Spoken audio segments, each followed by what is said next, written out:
নমস্কার। আজকের ভিডিও নিয়ে আসছি আমার খুব কাছের একজন লোক, পাড়াতেই থাকেন।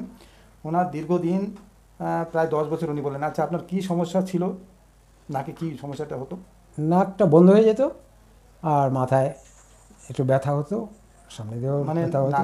নাকটা বন্ধ থাকতো আর ঠান্ডা মাথা ব্যথা হতো, তার সঙ্গে বারবার ঠান্ডা লাগতো, এরকম? ঠান্ডা লাগতো, হ্যাঁ, হ্যাঁ। মানে ওনার মাথা ব্যথা হতো, তার সঙ্গে নাক বন্ধ থাকতো আর বারবার ঠান্ডা লাগতো। এই সমস্যাটাতে উনি কিন্তু 10 বছর ধরে ভুগছেন, তাই তো? হ্যাঁ, প্রায় 10 বছর এরকম বিভিন্ন ডাক্তার দেখিয়েছেন।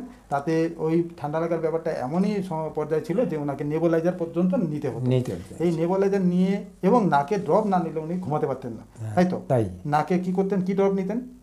হ্যাঁ, কি নাকে কি ড্রপটা নিতেন? ওই অক্টিভিন।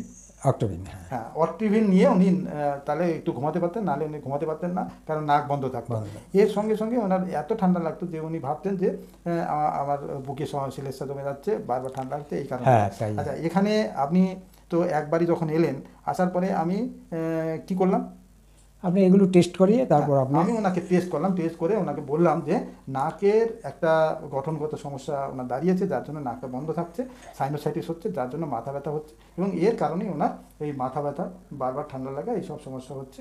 অতএব আমি ওনাকে বললাম একটা অপারেশন আপনাকে করতে হবে।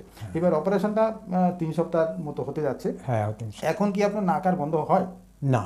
এখন ওনার নাক বন্ধটা পুরোপুরি চলে গেছে। হ্যাঁ, দ্বিতীয় আপনার আর একটা সমস্যা আপনি বলছেন, নাক বন্ধের সাথে সাথে ওই যে মাথাটা মাথায় চলে যন্ত্রণা, থাকা, হ্যাঁ। যন্ত্রণা হওয়া। আপনি কিন্তু কোনো যন্ত্রণার ওষুধ খাচ্ছেন না। না, মাথা ব্যথা কি আর হচ্ছে? না, হচ্ছে দেখুন, না। ওনার মাথা ব্যথাও আর হচ্ছে না, আর নাক দিয়ে নিঃশ্বাস নেওয়ার জন্য অক্সিজেন নিতে হবে সেরকম কোনো ব্যাপার নেই। ওনার নাকটা পুরো খোলা। আজকে আমরা ইন্ডোস্কোপি করে দেখেছি, নাক পুরো কোনো রকম সমস্যা হচ্ছে না। নাক দিয়ে নিঃশ্বাস নিতে, দুই দিকে ভালো নিঃশ্বাস নিতে পারছেন। এক, দ্বিতীয় হচ্ছে ওনার এইবার ঠান্ডা লাগার ব্যাপারটা উনি জাস্ট 3 সপ্তাহ হয়েছে, এতেই ভালো মতো কমেন্স করতে পারবেন তা নয়। তো ঠান্ডা আর ওনার এরকমভাবে আর লাগবে না। তো ওনার বয়সটা অনেকটাই বেশি। কত বয়স হয়েছে? 75। হ্যাঁ, 75। উনি আমার Shrigopal Mallick lane RD ENT সেন্টারের কাছেই থাকেন।